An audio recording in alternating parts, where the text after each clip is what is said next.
It lays the predicate and the foundation for the development of a weather satellite that will permit man to determine the world's cloud layer and ultimately to control the weather, and he who controls the weather will control the world. Forgive me for again repeating the following quote that haunts my thoughts many times each day, from a true visionary, Henry David Thoreau, who so many years ago said this: "Thank God men cannot fly, lest they would lay waste to the sky as they have done to the earth." What do we now all too often see above us, around us, and on any international news broadcast that shows background filming? Dingy, white, featureless, filthy skies, often checkerboarded skies. Welcome to climate-engineered Earth, and that's just the beginning. Consider this statement from David Rockefeller: "We are on the verge of a global transformation. All we need is the right major crisis." And this quote from the notorious Henry Kissinger: "Today, America would be outraged if UN troops entered Los Angeles to restore order. Tomorrow, they will be grateful. This is especially true if they were told that there were an outside threat from beyond, whether real or promulgated, that threatened our very existence. It is then that all peoples of the world will plead to deliver them from this evil. The one thing every man fears is the unknown.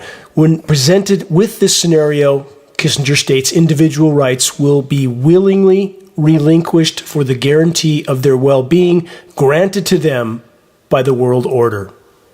So, should we assume, with this type of quote from the global elite, these example quotes, that the converging cataclysms that appear to be closing in on us all aren't real? Such an assumption would be a grave mistake. The global controllers continue to push the false narrative that we can adapt to what's coming. They know this is a lie. To believe it would be comparable to believing you could stop a tidal wave with a paper cup. We collectively face extremely near-term existential threats from many directions, and most especially from above. Climate engineering is wreaking havoc on the planet. It is weather warfare, nothing less. And about the global superpowers that are all rattling their sabers toward each other while manufacturing ever more weapons of mass destruction, remember and consider that behind the curtain, they are all colluding and cooperating on core issues that concern global populations. Climate engineering is a cornerstone example. The other cornerstone examples aren't hard to decipher. Here's a headline to ponder from last week from multiple sources. Climate change threatens food supply chains with impacts on diet and income. Report says modeling shows climate change and extreme weather events will impact food supply chains with adverse effects on income, food, and nutrient availability. The report continues, rural communities will be most severely impacted, while more affluent communities would be better positioned to buttress against supply shocks. The money might protect them for a short time, but not long. The headline I just covered and the one I'm about to cover are devoid of the truth because they omit the climate engineering, aka weather warfare, factor in this equation. Next headline from the UK Guardian: global heating has caused, quote, shocking changes in forests across the Americas. Studies find it's across the world, northern and southern hemisphere. Ecosystems are imploding. And again omitted, the climate intervention elephant in the equation, the single most destructive human activity ever deployed by our species, single greatest and most immediate threat we collectively face, short of nuclear cataclysm, and it's even tied to that. Climate engineering is making us much more susceptible to nuclear cataclysm by destroying the protective layers of the atmosphere, which in turn, as I've stated so many times, would make us very vulnerable to a CME, a coronal mass ejection, a solar flare, anything the size of the Carrington event that occurred in the 1800s would shut down grid power around the globe. Nuclear facilities wouldn't be able to cool themselves. Meltdowns begin to occur everywhere. As many as 440 of them, game over. But back to what's happening in the forest. It's being acknowledged, in this case by the UK Guardian. Many areas of forest, they say, are now becoming more susceptible to ferocious wildfires, causing the release of further greenhouse gases from the vast carbon stores that heat the planet even more. They say it's like the humans have lit a match and we are now seeing the result of that. about the forest fires. Again, please visit the homepage of geoengineeringwatch.org under the recent and top stories sections and examine the document we have found and posted, U.S. military document about 140 pages long, titled Wildfires as a Military Weapon, U.S. Military Exposed. The entire document is there for you to read and digest for yourself. That not only lays out how the military, working with the U.S. Forest Service, can prepare forests to burn with such ferocity as described in this article that I just covered, but also they survey target areas, potential target areas in the U.S. and U.S. allies. Some of those countries are burning now. Connect the dots. And about the metaphorical match, the symbol of industrialized, militarized societies laying waste to the planet, here's another example. For the forests that have not already gone up in flames, forests are being cut down and incinerated for energy production. That's so-called civilization. That's now the proverbial snake eating its own tail. Easter Island on a planetary scale. Soylent Green is coming next. You're listening to the weekly Bad News broadcast, the Global Alert News Hour, the end of the world as we know it broadcast, commercial-free, non-political, and covering the most dire and immediate threats we collectively face. This broadcast is brought to you by Geoengineeringwatch.org and is now aired on numerous AM and FM stations in numerous regions throughout the U.S.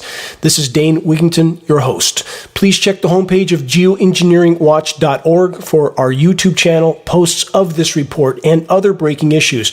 We hope you will subscribe to our YouTube channel, click the bell to get notifications for our new videos.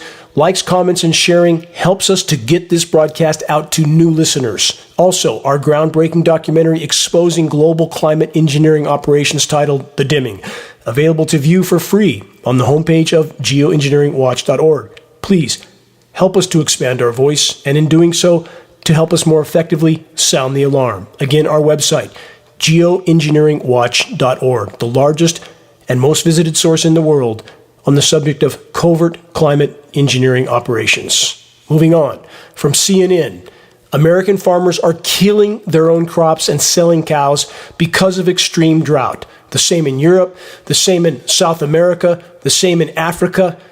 What's not being droughted out is being drowned and deluged. Food production of every kind is being crushed. Just a sequence of unprecedented coincidences or covert weather warfare. You decide.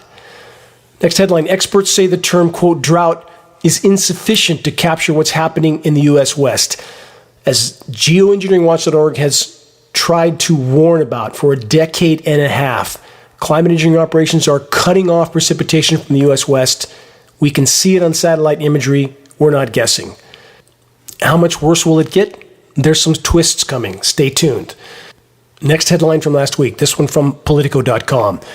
All bad options as Biden administration faces Western water crisis. From that report, entrenched drought and chronic overuse have driven water levels in the Colorado River so low that the Biden administration may be forced to impose massive cuts to water deliveries in 7 western states. A politically perilous move, certain to inflame tensions with farmers, tribes, and cities, and could affect elections, couldn't it? Keeping that in mind, let's go through the next headlines. Here's the first. Water wars are coming fast for the western U.S. And by the way, not just the U.S., but Mexico. Monterrey, Mexico, third largest city in Mexico, industrial city, is rapidly running out of water. Industries are getting water, residents aren't. And there's this. Mexico City is sinking at an alarming and largely unstoppable rate, new data finds. Why? Because they have pumped out all the groundwater. Time to pay the bill.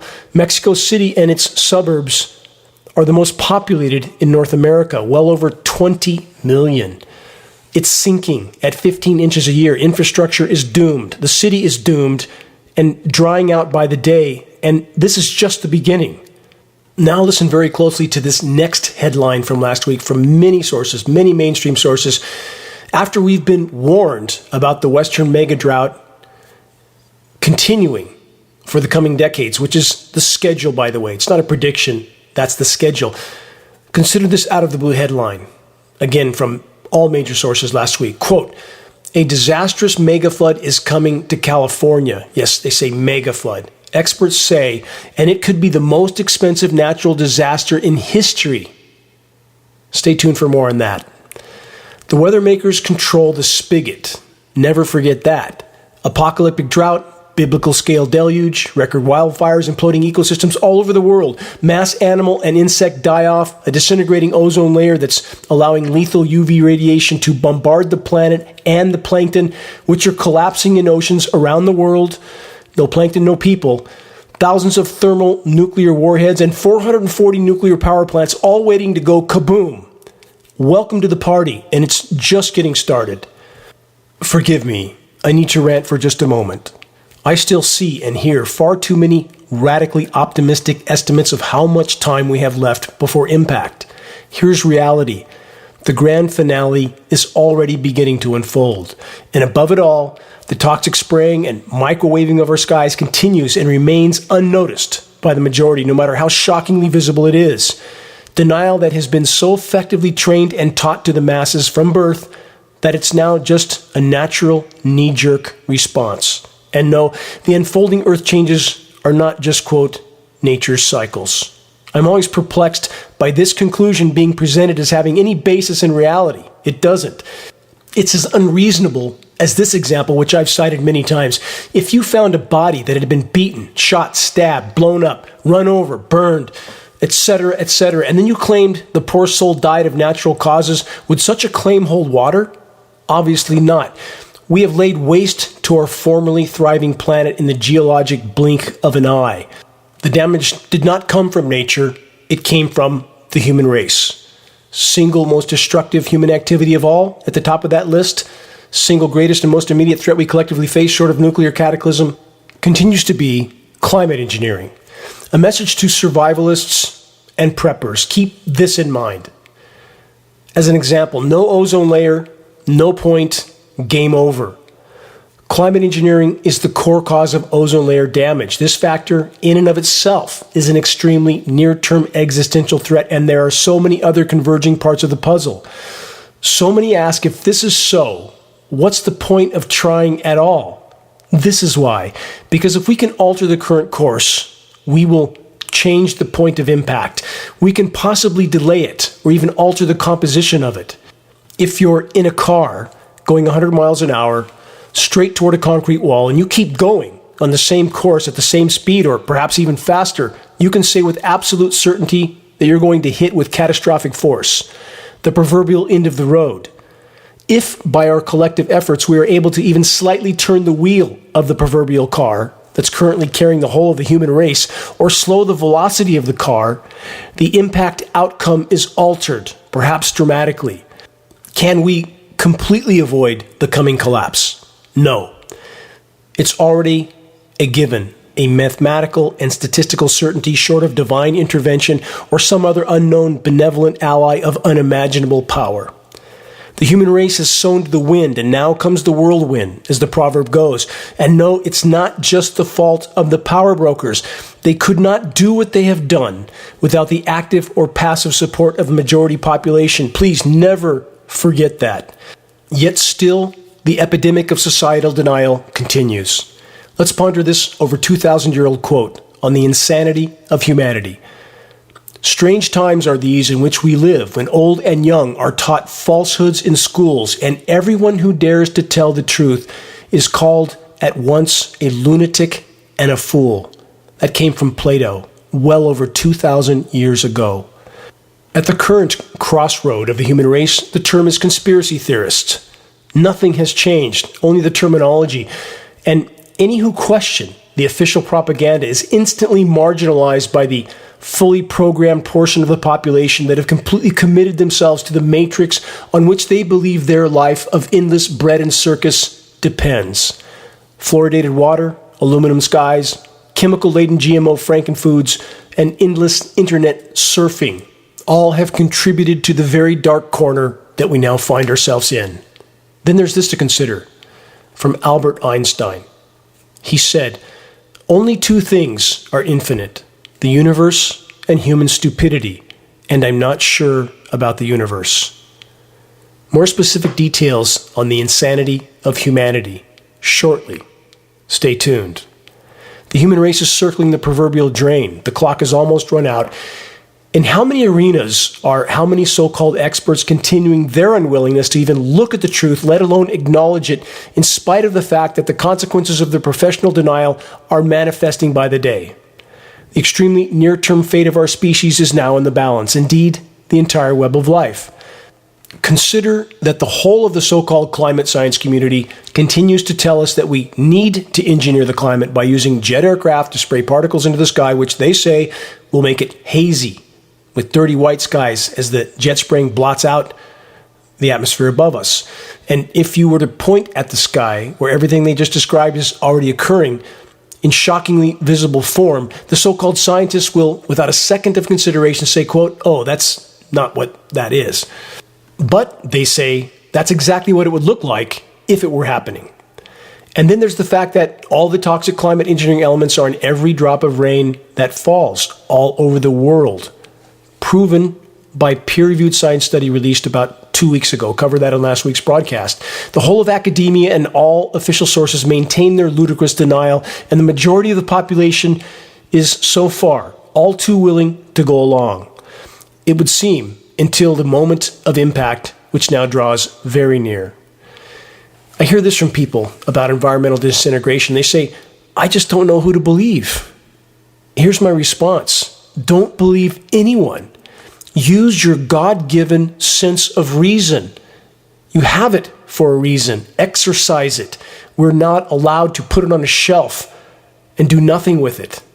The biblical parable of the talents makes that conclusion clear in no uncertain terms. Ask yourself what you want to be found doing when your maker comes for you, waiting for someone to tell you what the truth is and what it isn't? Or is there, in fact, infinitely more solace and confidence in knowing you are fully engaged in an objective search for the truth, without preconception, programming, and bias? End of rant. Please forgive me for the outburst. Moving on from the LA Times. U.S. imposes new emergency water cuts after Colorado River Basin states failed to meet a deadline for emergency drought reductions. The U.S. Bureau of Reclamation announced new emergency water cuts for Arizona, Nevada, and Mexico as the nation's two largest reservoirs declined to perilously low levels. Let's continue on this theme. State of emergency at Lake Powell. Fears of hydroelectric and water shutoffs mount. Lake Powell is getting an emergency release of water from upstream reservoirs. Water levels have approached a critical level. Powell is down to about a quarter of its capacity. You can only rob Peter to pay Paul for so long, as the proverb goes. Next headline, adding to the equation. Flex alert issued for Los Angeles County amid soaring temperatures Wednesday of last week. Residents are urged to start preparing with measures that can be taken in the morning in order to prepare for the afternoon electricity cutbacks. More headlines. As mentioned at the start of this broadcast, American farmers are killing their own crops and selling cows because of extreme drought. From that report, farmers in the Lone Star State reported the largest reduction in herd sizes, down 50%, followed by New Mexico and Oregon at 43% and 41% respectively. In California, a state with high fruit and nut tree crops, 50% of farmers in the state said they had to remove trees and multi-year crops due to drought. California grows about 80% of the world's supply of almonds, limiting other places U.S. consumers can buy the popular nut, and shifting where almonds can grow is not easy, as the crop needs a specific climate and soil. The outlook for the 2022 crop volume is more pessimistic than a month ago and much more than 2 months ago. Continues to be worse. In regard to the almond crops, they're not only drying up, they're burning up because of the incredibly intense UV radiation. I've seen this firsthand, toured a number of the almond crops in the Sacramento Valley. The trees around the perimeter are sprayed with a chemical UV protectant to try to keep them from burning up. It's unimaginably intense here and getting worse by the day. We're getting UVC on the surface, killing insects, causing the leaves on even very hardy black oaks in the forest to curl up and drop from the trees right now. It's happening right now.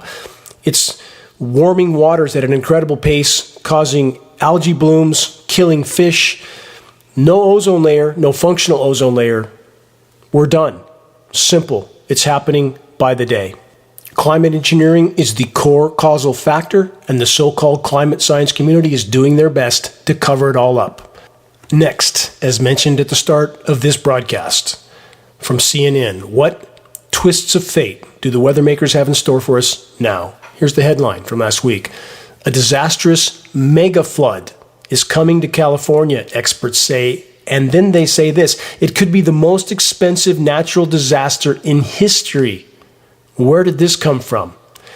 A mega flood similar to the 1,000-year flash flood events seen this summer in the St. Louis and Kentucky regions, but across a much wider area, they say, such as the entire state of California. The study said that atmospheric rivers could become consecutive for weeks on end. The area with the most destruction would be the Central Valley of California, including Sacramento, i.e., the food crops. Let's take a moment to widen our view of the wider horizon, starting with this, about our dying seas. From the San Francisco Chronicle, California's vital ocean current will soon see major disruption. Here's what is at stake, they say. Enormous disruption is predicted for the California current marine ecosystem, which runs the length of the West Coast and is considered one of the most rich and abundant ocean regions in the world. They say with human-caused climate change, some of the most important species that live in that zone will experience major changes, listen to this, by the end of the century, in some cases facing a 25% lower chance of survival, a new study found. What total disinformation all of this is. Is it going to be that bad? No, it's far worse today, right now. First, climate engineering disrupting upper-level wind currents, which in turn is disrupting ocean currents, not just here. It's currents pushing warm water into the Arctic that's thawing methane there. It's killing ecosystems here. The giant Eastern Pacific hot zone called the blob, a direct result of ionosphere heater, high pressure zone being parked over that region, blocking all the rain from the U.S. West, heating that area of ocean. All of this combines into this massive domino effect. So how bad is it right now? And I know this. I have dove off the U.S. West Coast since 1974. And I have seen this die off firsthand. I've logged hundreds and hundreds of hours diving Channel Islands along the coast of Southern California. It is catastrophic today. Kelp die off about 95% today. And this report says, gee, we might lose 25% by the end of the century. We won't be here. End of century, mid-century, or even by the end of this decade, if we remain on the current course. And that's a mathematical, statistical fact. When they say we could lose 25% of the survival rate on some of these species, we've lost 70% of Earth's wildlife populations in the last 40 years alone. At the current rate of acceleration, we face 0 hour for no functional wildlife left, and that includes marine mammals, by 2026. Fisheries are crashing across the globe. The fisheries have long since been shut down for forager fish along the U.S. West Coast. And they're claiming that, gee, something bad might happen in 75 years. The climate science community is totally dishonest and dysfunctional from bottom to top. No courage. And I hope they find it soon and stand up together before there's nothing left to salvage. Because right now they are nothing more than a tool of deception for those in power. Before moving on from this article of total deception from the San Francisco Chronicle, there's this final excerpt to consider. They say it's not all bad news. For example, they say kelp forest, an important habitat to many types of marine animals, fish and shellfish, is expected to grow faster as the oceans absorb more carbon dioxide, though its growth, they say, is also cut short when the oceans warm. Oops, too late. Oceans have already superheated. 95% of the kelp is gone. All of it will be gone soon. And this statement doesn't mean anything. And the oceans are acidifying, so increasingly acidic oceans are not good either. But they always have to give some little caveat at the end to pacify populations so they go back to sleep and don't see the oncoming train that's about to run them over. And as if Earth's oceans weren't already dead enough, from Yahoo News this, quote, the mad plan to save Earth by flooding it with phytoplankton. You know that organism on which our lives depend that's already 90% gone, like the kelp?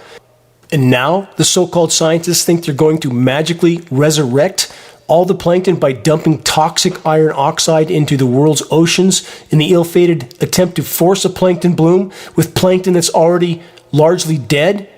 We live in a planetary asylum. Next, here's another unfolding saga of total insanity from EnviroNews TV. Japan government, TEPCO, say solution to pollution is dilution, as plan to dump Fukushima wastewater to Pacific moves ahead. From that report, Japan's Nuclear Regulatory Authority has formally endorsed a controversial plan, gee, I wonder why, by TEPCO, Tokyo Electric Power Company, the operator of the Fukushima Daiichi nuclear power plant. The unprecedented disposal plan is expected to last for decades, with the wastewater to be pumped through a half-mile-long undersea tunnel. Oh, gee, that'll fix everything, won't it? The International Atomic Energy Agency, the IAEA, signed off on the scheme last year. No surprise, they're all in bed together, declaring that ocean disposal would be both, quote, technologically feasible and in line with international practice. What is international practice? To use the oceans for a toxic waste dump. That's the official protocol. Fukushima, the gift that keeps on giving. No known technology to fix it, no end in sight, and the human race is slapping up 60 more nuclear power nightmares, which, on top of the existing 440 facilities, makes for a grand total of 500 ticking time bombs of nuclear annihilation, not counting the thousands of warheads, of course. Yes, we have most definitely crashed through the guardrail, but the so-called science community has figured out a way to fix up our already nearly dead seas. Here's a real jewel of idiocy from the so-called experts. Quote, can a future fleet of robotic fish clean up the ocean? ? If you could see a video of their several-inch-long, totally dysfunctional robotic fish cleanup crew, you would know for certain that we are doomed. More blame it on nature's stupidity from the so-called science community with this headline from last week. Quote, sleeping giant could end deep ocean life. What are they talking about? Continental drift of tectonic plates. Really? Is that really a concern?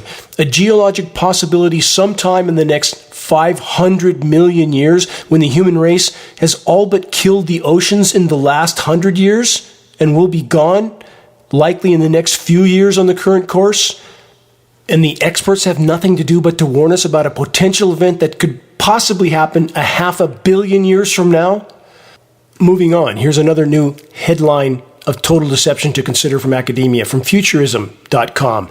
This horrific simulation, nuclear war would kill 5 billion people. That sounds bad, but that's not the truth. For the record, nuclear war would kill us all and the entire web of life, all of which is already on course for near-term extinction, even without the nuclear part. Climate intervention operations are already getting the job done for the controllers. If you think things are bad now, wait till next year, if we make it that far, before hitting the wall at full velocity. Time to change our course or die. On that note of good cheer, you're listening to the weekly installment of Global Alert News, the Bad News Broadcast, installment number 367, August 20th, 2022. This is Dane Wigington, your host. Global Alert News is brought to you by Geoengineeringwatch.org, the largest and most visited website in the world in the subject of climate intervention operations, known as geoengineering.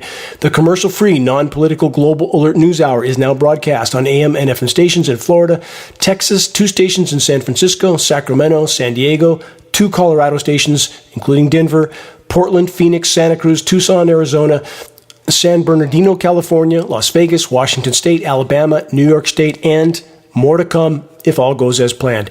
Geoengineeringwatch.org wishes to express our deepest gratitude to those that have helped us to expand our reach and our voice in this desperate last-hour effort to sound the alarm. In regard to sounding the alarm, please help us to share the groundbreaking documentary, The Dimming, which fully exposes the climate engineering atrocities. The best way to share is by circulating the direct link to The Dimming by email directly from the homepage of geoengineeringwatch.org. Sharing directly helps us to overcome social media censorship. When viewing our YouTube of The Dimming or Global Alert News or any other geoengineeringwatch.org video or YouTube, please subscribe, share, and comment, all of which helps us to circulate critically important data to a much wider audience. And about reaching those that are still not looking up. Geoengineering Watch awareness-raising materials can be found on our homepage. Our only goal is to provide activists what they need to move this fight forward. There are very high-quality printed materials, and just added climate engineering conversation starters are new Geoengineering Watch shirts, scannable business cards, and bumper stickers. All effective tools to help strike up a conversation on the climate engineering issue. Doing so is the first and most important leap we can make toward getting the as of yet uninformed to look up. Waking the masses to the climate engineering onslaught, again, is the great imperative. And if we can expose it, we can stop it from the inside out, as we're awakening our military brothers and sisters to what they're participating in, i.e., their own demise and ours. And this footnote, if you want to share a picture of yourself with the geoengineeringwatch.org t-shirt, perhaps at a gym, farmer's market, busy street downtown, etc., please send your photo to us so that we can post it as part of our activist compilation, which is coming for our materials page, where it will encourage others to make their voices heard in this all-important battle to sound the alarm. The Geoengineering Watch walking billboard shirt, front and back, can fire up the conversation very quickly. Back to the official idiocracy. On this side note, I had to mention this from the National Weather Service. This headline, roosting birds detected by National Weather Service Doppler radar. This report states, curious expanding donut patterns are appearing just before sunrise on National Weather Service Ohio Doppler radar imagery. They say these features, known as, quote, roost rings, occur when the radar beam detects thousands of birds taking off from their roosting sites in unison. This is so ridiculous, I don't know where to start. And they show the animation of this occurring, perfectly circular, expanding rings, perhaps 100 miles wide. Total symmetry. And we're to think this is massive clouds of birds all taking off at the exact same time? These people must be laughing it up over drinks behind closed doors if the public buys this sort of unbelievable idiocy. We were told in the past about the 2,000 square mile cloud of ladybugs that showed up on radar flying from Barstow, California to Riverside. No one ever saw them on the ground, but that's what we're told it was. And then we were told the same size cloud of dragonflies in the East Coast. This is transmissions of particle scattering frequencies that show up on radar because they're hitting electrically conductive particles, and we're told they're giant, thousands of square miles clouds of birds taking off, or ladybugs, or dragonflies. These people have to be, again, laughing it up behind closed doors.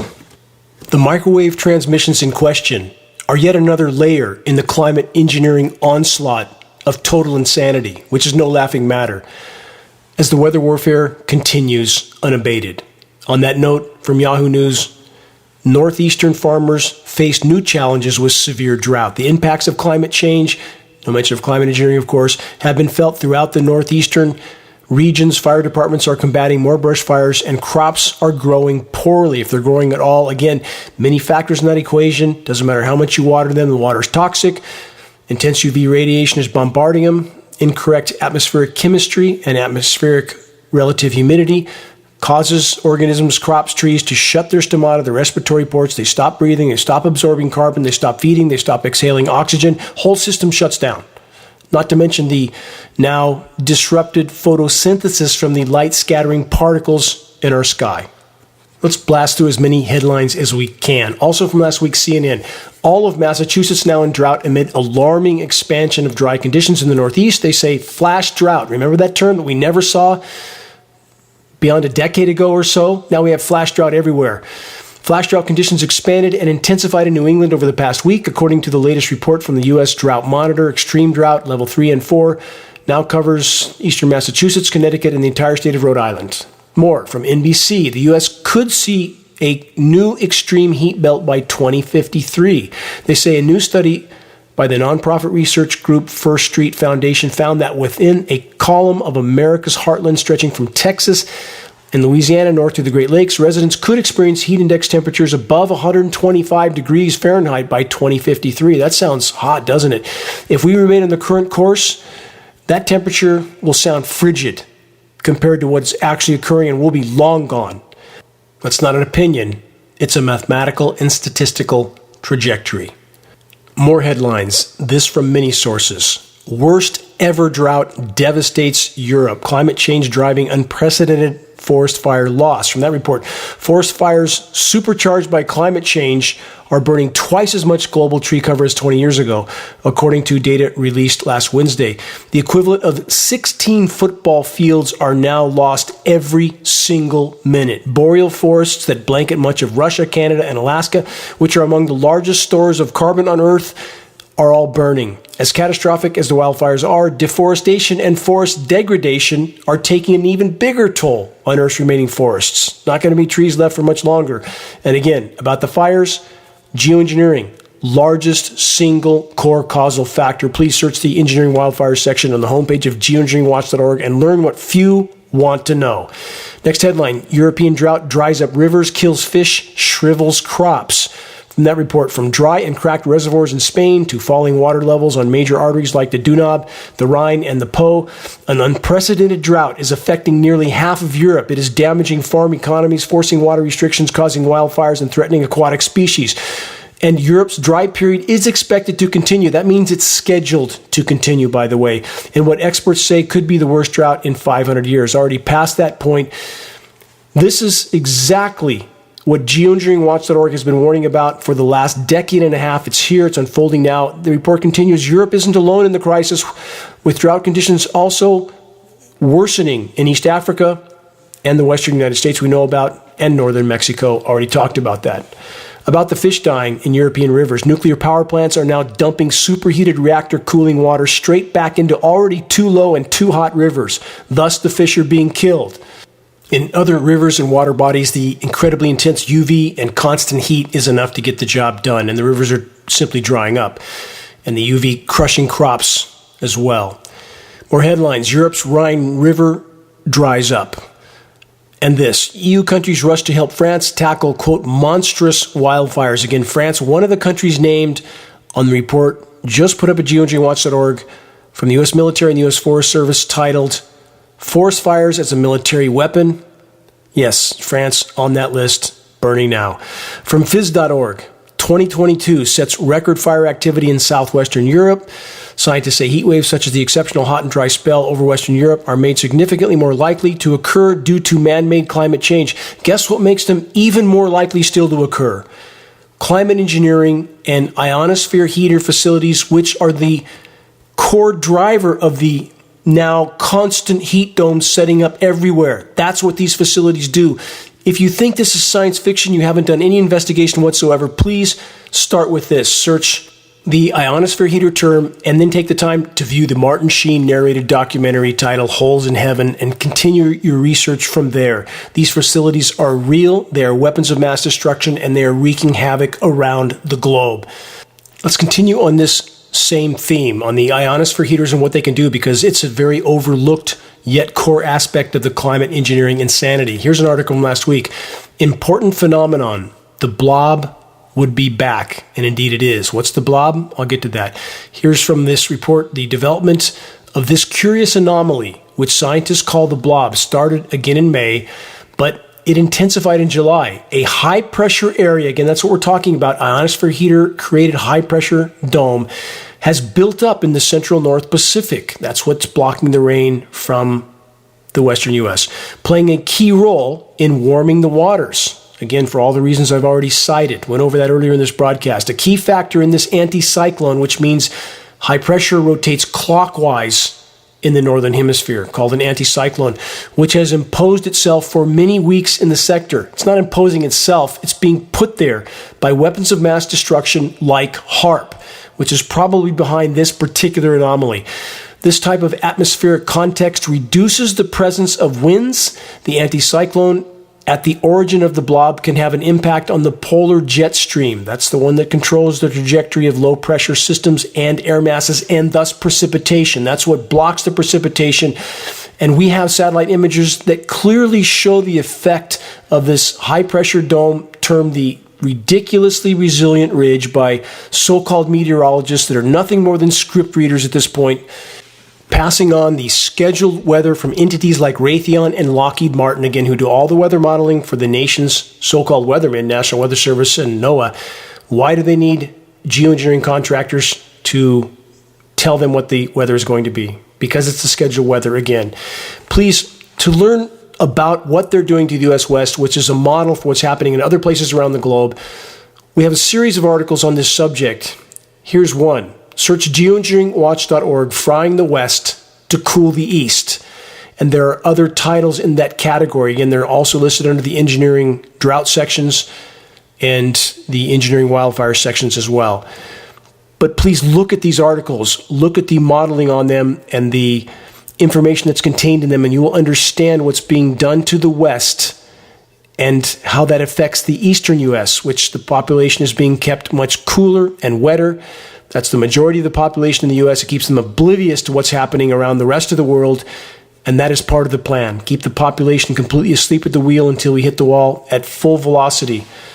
Next headline, same theme. Engineered Western Drought from the LA Times. Gavin Newsom makes a water plan for a future that's a lot hotter and a lot drier. And he knows that's what's coming, doesn't he? He's known since 2014 because I showed him data that he couldn't refute. Gavin, how much good will it do to increase, for example, the elevation of Shasta Dam that we can't fill already because climate engineering is cutting off the precipitation? This is the sort of idiocy that's passed down through so-called elected officials that, let's face it, they're nothing more than paid minions for those in power. Elections are a joke across the board. The system is completely rigged. It's broken and it can't be fixed in any time frame that matters. And now what the Matrix is doing again is trying to pacify populations until the brutal bitter end. I'm almost out of time, and I want to cover some important details on programmed denial in the public. First, this, again, about the deception to pacify populations from innovativeorigins.com. Researchers agree the world can reach 100% renewable energy systems on or before 2050. What a total fallacy all of this is. They say sustainability, a new energy system would be mainly based on solar and wind, both of which are being radically disrupted by climate intervention operations. Now, that makes a lot of sense, doesn't it? They say that as long as they make everything electric, we'll all live happily ever after. Total fallacy. They then say this: many young people are depressed because they feel climate change can't be stopped, and we want to offer them hope. By what? Lying to them? Is that going to help anything? We must face the truth. The hallmark of a healthy mind is an unyielding willingness to face the truth, no matter how dire. Keep that in mind. And keep this in mind: pacifying lies are not going to save us. How's that going so far, by the way? I spent much of my childhood in the then lush Colorado River Delta in Mexico. It was full of life, so many ducks and geese that their calls would echo for miles. There were more fish than you could catch, and so many other forms of larger wildlife. Now all gone. The entire delta is dead. Time to contemplate collapse. It's already unfolding at blinding speed. The entire paradigm will soon be lost to the sands of time. Will anyone survive what's coming? We can't know. But this we can say with certainty, that the teleprompter reading talking heads on mainstream media will never tell us the truth about anything that matters. From the time of our birth, the process of programming begins. It's the inevitable result of our immersion in specific cultural environments with specific views of the world, indeed specific interpretations of reality, what it is, what it isn't. But is there any assurance of accuracy in any cultural or traditional belief systems? Short answer, no. It is simply looking through a lens that has been colored by chosen beliefs, biases, social groups, and surroundings. When unpleasant and perhaps potentially dire facts are presented to someone, it can challenge their perception of the world to a point that feels threatening to their very identity, to who they feel they are, and what they believe the world to be, even if it isn't. The feeling of threat that the new and unwanted facts can trigger can all too often, and does, cause many individuals to further solidify their already existing positions and perceptions, however factually ungrounded both may be.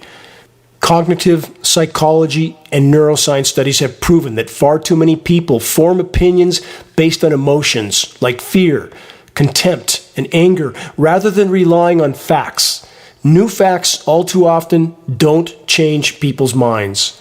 In a perfect world, rational people with rational minds who encounter new evidence that contradicts their existing beliefs would evaluate the facts and change their views accordingly. But that's generally not how things go in the real world.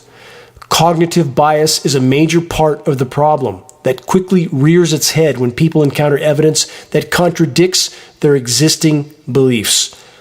Instead of reevaluating what they've believed up to that point, many tend to completely reject the new, unpleasant, and thus unwanted evidence. The psychological term for this phenomenon is belief perseverance.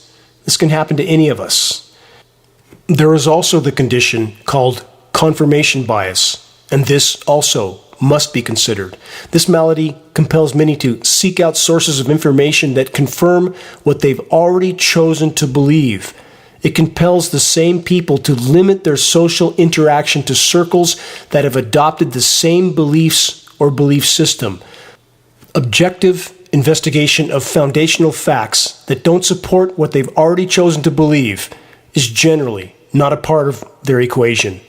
Then there is Stockholm Syndrome to consider, a psychological response wherein a captive begins to identify closely with his or her captors, as well as their agendas and objectives.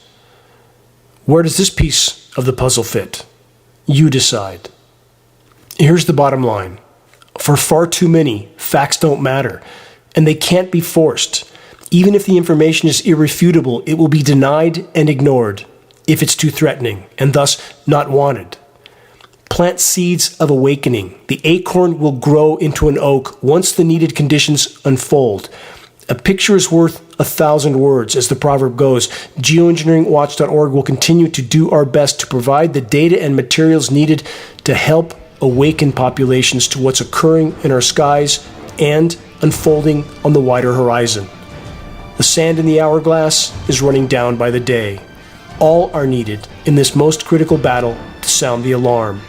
Share credible data from a credible source. Check the activist suggestions link on the homepage of geoengineeringwatch.org to learn how you can help to move this fight forward. Make your voice heard. Make every day count. Never give up. Until next week, this is Dane Wigington from geoengineeringwatch.org.